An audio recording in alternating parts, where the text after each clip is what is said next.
किसान बोला उसमें क्या दिक्कत की बात है, मैं इसमें अब भी तार भेज देता हूं। ले भेज के बता। दूसरा इंजीनियर बोला गुस्से में कि हम 4 दिन से लगे, तेरे से कैसे चले जाए।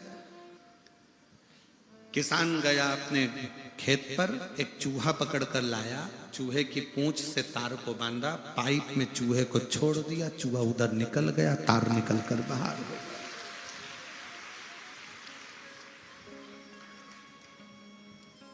जरूरी नहीं कि एजुकेशन बड़े कॉलेज में करी जाए, बड़े स्कूल में करी जाए तो तुम विद्वान हो गए। धान बोने वाला वो किसान भी एक चूहे से तार को पार करने की सामर्थ्यता रखता है, भले वो सरकारी स्कूल में पढ़ा हो।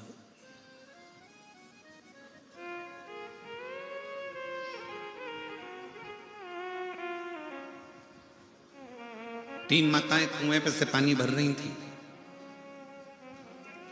एक का बेटा निकला, बेटा निकल कर बोलता मम्मी बाय। उसमें से एक मां गर्व से पानी भरते भरते बोली ये मेरा बेटा है, इंग्लिश मीडियम स्कूल में पढ़ता है। दूसरा बेटा निकला, मम्मी हेलो मां बाय। दूसरी ने कहा ये मेरा बेटा है, सीबीएसई कोर्स से पढ़ता है। तीसरी का बेटा आया, मां ने बाल्टी भर कर रखी थी, उसने अपना बैग अपनी मम्मी को दिया, प्रणाम किया, दोनों बाल्टियां उठाया, लेकर घर जाने लगा। तीसरी मां ने कहा ये मेरा बेटा है, सरकारी स्कूल में पढ़ता है, ये मेरा बेटा है, सरकारी स्कूल में पढ़ता है। बच्चों का दाखिला उस स्कूल में कराओ जिस स्कूल में विद्या के साथ, शिक्षा के साथ संस्कार दिए जाते हो। ऐसा अंग्रेजी स्कूल किसी काम का नहीं जहां पर केवल लिटिल लिटिल टिंकल स्टार ही सिखाया जाए और उसके सिवाय कुछ ना सिखाया जाए और माता पिता का आदर करना भी ना सिखाया जाए।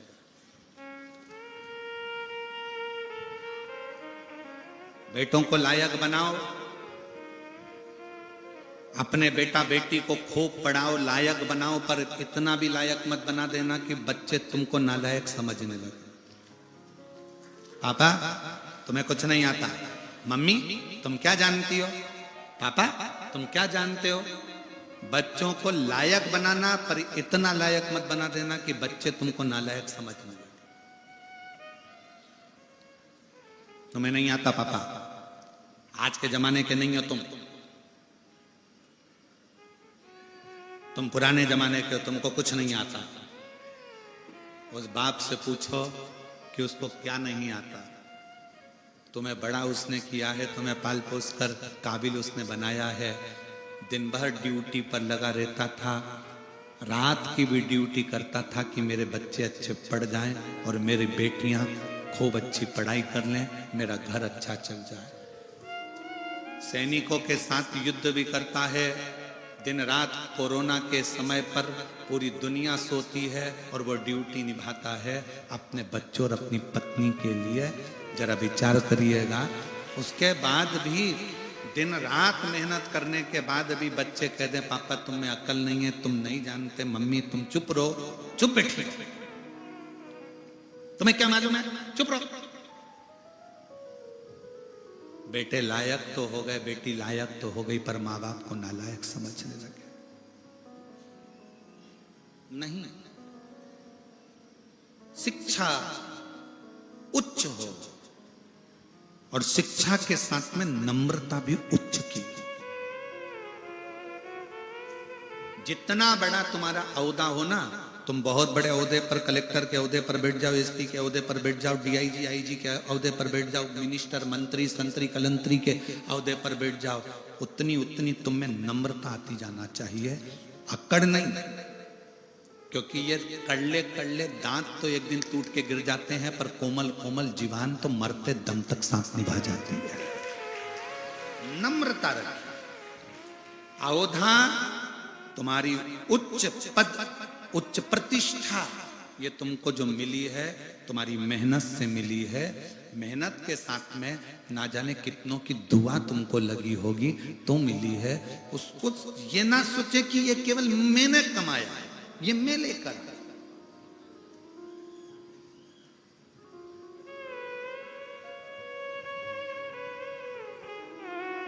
मां प्रथम शिक्षक है, मां प्रथम गुरु है, पिता द्वितीय गुरु है, पढ़ाने वाला टीचर तृतीय गुरु है, और तुम्हें मार्ग दिखाने वाला चौथा गुरु कोई सदगुरु है जिससे तुम गुरु दीक्षा लेते।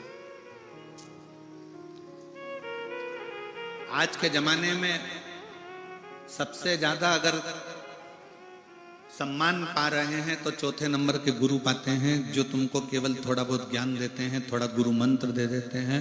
बड़े बड़े सिंहासन पे, चांदी के सोने के सिंहासन पर बैठ जाएंगे, खूब ज्ञान देंगे, और उनके अंदर क्या भरा पड़ा है, अंदर कितना मेल भरा पड़ा है, ये किसी को नहीं मालूम। आपने अपने माँ को छोड़ दिया, उसके चक्कर में अपने पिता का सम्मान करना बंद कर दिया, उसके चक्कर में अपने शिक्षक का सम्मान करना बंद कर दिया, उसके चक्कर में।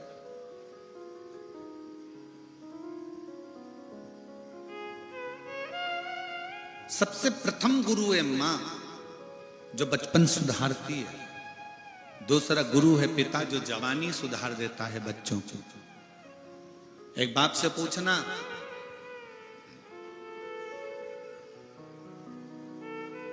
हमें एक पिता की एक बात स्मरण में आ गई। हम महाराष्ट्र में कथा करने के लिए गए थे, और वहां एक पिता की इच्छा देखिएगा, मैं उसका नाम नहीं लेना चाहूंगा। 6 महीने रिटायरमेंट के बचे थे उस पिता के, 6 महीने। वो प्रणाम करने के लिए आया। हमने कहा, काका कैसे हो? चंगा, मैं बढ़िया हूं। ड्यूटी करते करते कितने साल हो गए? बस 6 महीने बाद रिटायरमेंट है गुरुजी। हमने कहा ठीक। कोई इच्छा? तो कहा एक इच्छा है कि मैं ड्यूटी करते करते ही मेरे प्राण छूट जाए। मैंने पूछा क्यों? कहा कम से कम आज के जमाने में मेरे बेटे को अनुकंपा नियुक्ति तो मिल जाएगी। एक पिता मरते दम तक भी अपनी औलाद के लिए सोचता है, और आज का बेटा चंद्रमुखी के चक्कर में मां बाप को दुखी कर देता है।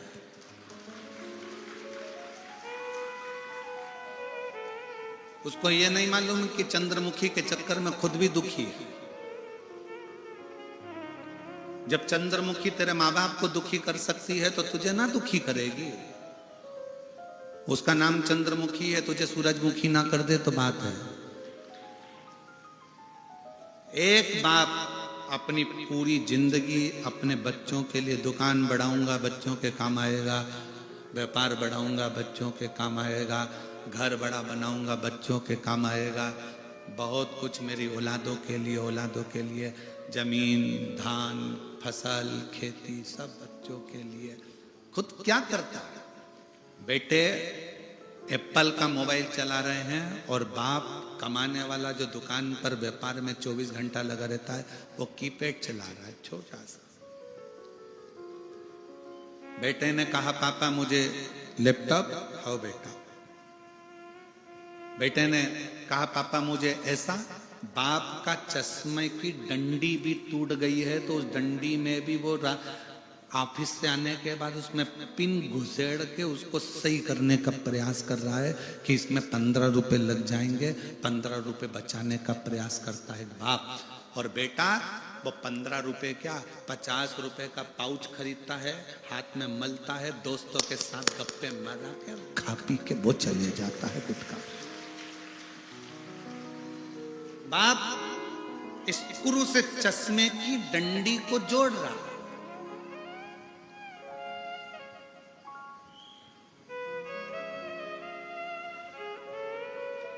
मेरी बेटियों, बेटाओं, मेरी माताओं, मेरी जीजियों, मेरे जीजाओं, बच्चों को एजुकेशन दो, खूब अच्छी दो, खूब अच्छा पढ़ाओ, पर साथ में उसको संस्कारित भी बनाओ। बहुत बड़ी पूंजी है संस्कार, बहुत बड़ी पूंजी।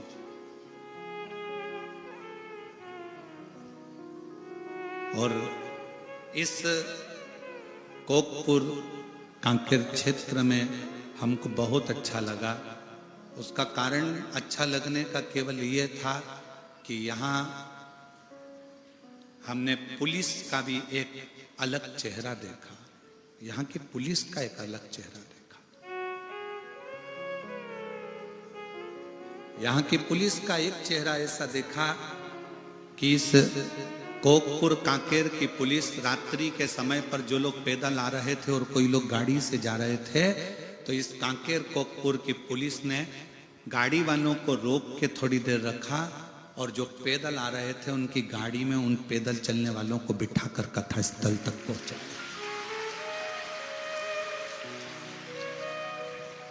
मैं कांकेर कोकपुर की इस पुलिस को सलूट देता हूं, सलाम करता हूं और वंदन करता हूं उसको कि आप लोगों को नम्रता भगवान ने बहुत दी। अपने पद के साथ में अपनी दिल की नम्रता को गंवाया नहीं आप लोगों ने। और दूसरी जगह का होता तो सोचते कि इतनी भीड़ है, लाखों की जनता है, पंडाल भरे पड़े हैं, टेंट भरे पड़े हुए हैं, रात भर लोग आ रहे हैं, लोग घबरा कर कह देते चलो जाने दो, जो होगा देखा जाएगा, अच्छा है जंगल में जाए तो अच्छी बात है। पर नहीं, यहाँ की पुलिस ने, यहाँ के लोगों ने गाड़ी को रुकवा कर जो पैदल आ रहे थे उनसे कहा इनको बिठाओ। उस गाड़ी में पहले से लोग भरे हैं तो भी उसमें एडजस्ट करा कर बिठा कर उनको इस कथा स्थल तक भेजा कि किसी को कष्ट ना हो और वो आराम से कथा स्थल तक। ये चेहरा लोगों को प्रेरणा देता है कि आपके अंदर भी एक दिल धड़कता है।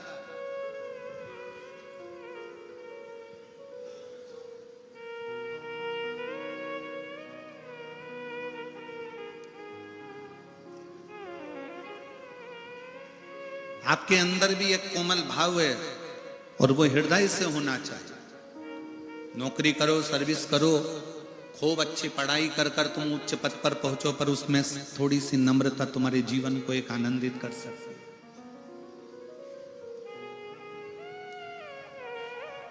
सुख है।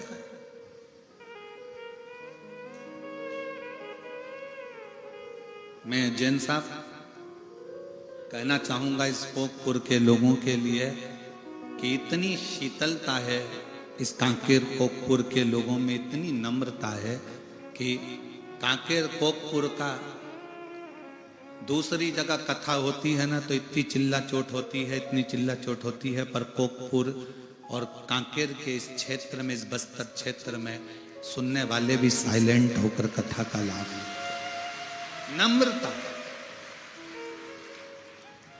सहजता आपका सबसे बड़ा गुण है। सहजता, और वो होना चाहिए। रिद्धि सिद्धि कहती हैं कि हमारे पिता हमको जहां विवाह करना चाहेंगे हम वहां विवाह कर लेंगे, जहां पिता चाहेंगे।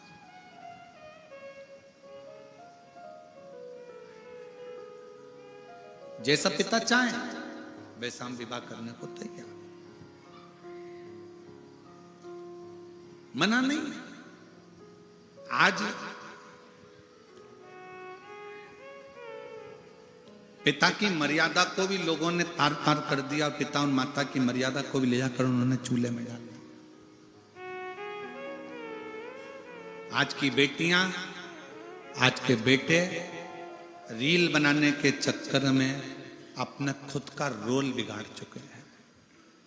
इतनी अश्लील रीलों का निर्माण कर रहे हैं और ये नहीं सोच रहे कि हमारे परिवार की गति क्या है,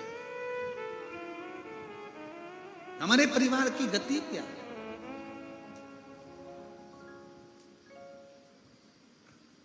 मेरी बेटियों, मेरे बेटाओं, तुम्हारे पास में बहुत अच्छे मोबाइल हैं, तुम्हारे पास में बहुत अच्छी तुम्हारी सोशल मीडिया है, तुम्हारे पास में लाखों लोग तुमसे इंस्टाग्राम पर, व्हाट्सएप पर, फेसबुक पर जुड़े हुए हैं, पर निवेदन आप लोगों से करबद्ध है कि रील बनाओ, मना नहीं है, पर रील बनाते समय अपने शरीर का या अपनी वाणी का थोड़ा संयम रखो, उस वस्त्र का संयम रखो और मर्यादा हो बनाओ, हमारी तरफ से मना नहीं, पर ऐसा ना बनाया जाए जिससे अपने माँ बाप को भी सोचना पड़े, विचार करना।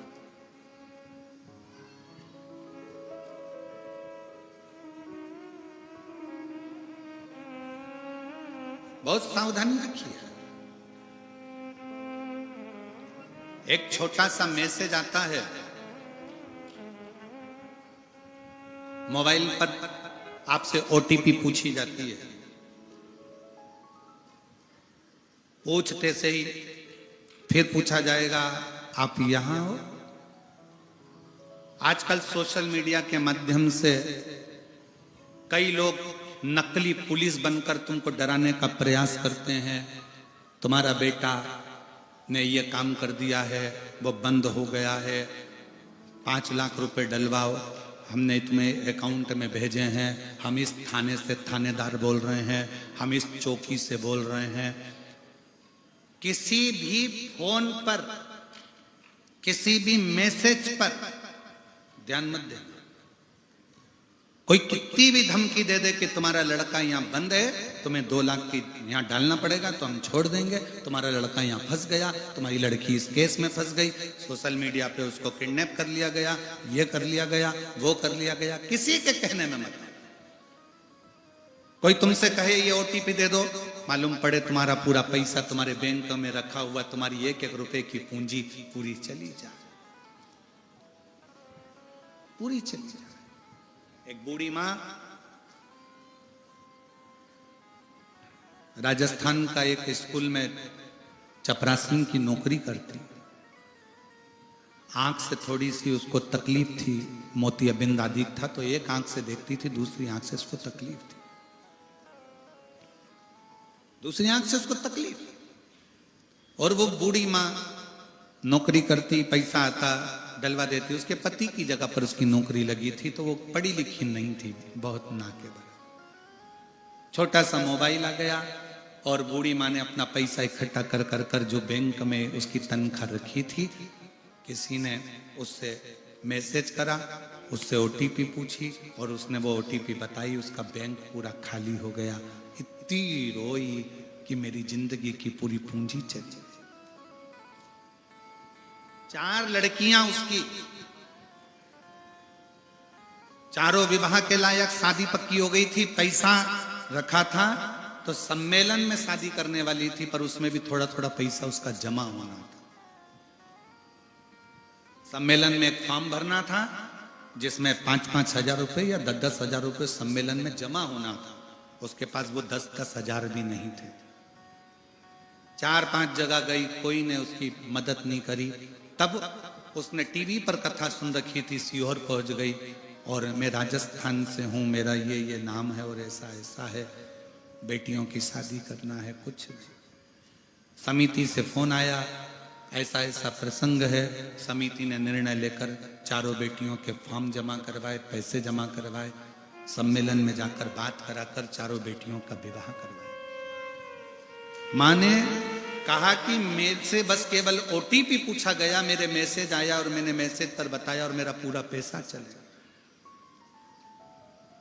पूरा चले।